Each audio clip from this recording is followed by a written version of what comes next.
Episode 5. Jesus quoted the Shema and claimed to be God.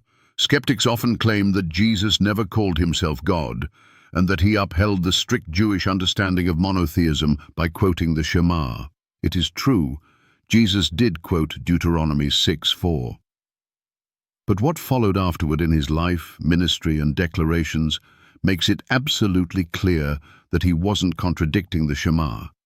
He was revealing its deepest mystery. In Mark 12:29, Jesus is asked what the greatest commandment is. He responds, "Hear, O Israel, the Lord our God is one Lord." He affirms Deuteronomy 6:4 as the foundation of faith.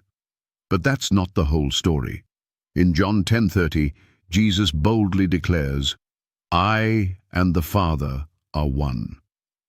The Greek word used is hen, meaning one in essence or nature, not one in person.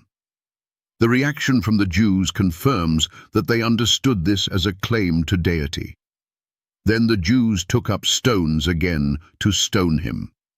John 10:31. Why? Because, as they say in verse 33, "You, being a man, make yourself God." Jesus didn't say, "I represent God."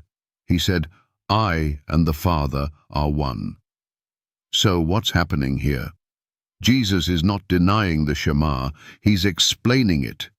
He is showing that the unity described in Deuteronomy 6:4 is not a solitary singularity, but a unity of divine persons. This echoes the earlier insights from Echad and Elohim. Furthermore, Jesus applies divine names and prerogatives to himself. John chapter 8:58, "Before Abraham was, I am." This directly references the name YHWH gave Moses in Exodus 3:14. The people understood it and tried to stone him again. John chapter 5:23.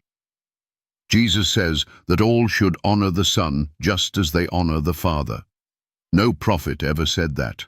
Only God can be honored as God. Matthew 28:19. After the resurrection, Jesus commands baptism in the name of the Father and of the Son and of the Holy Ghost. Singular name, three persons.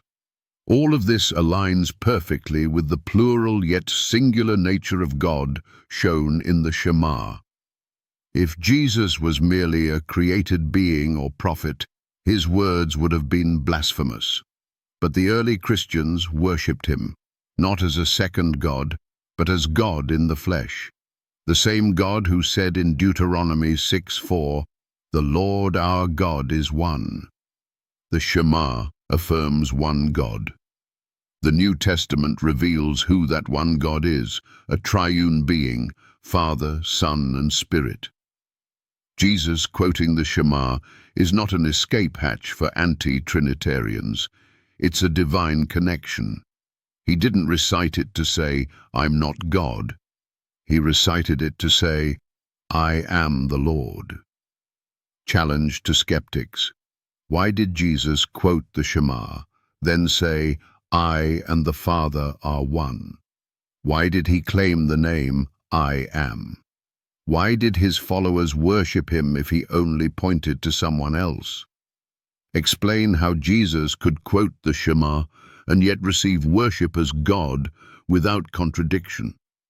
Jesus didn't contradict the Shema, he completed it.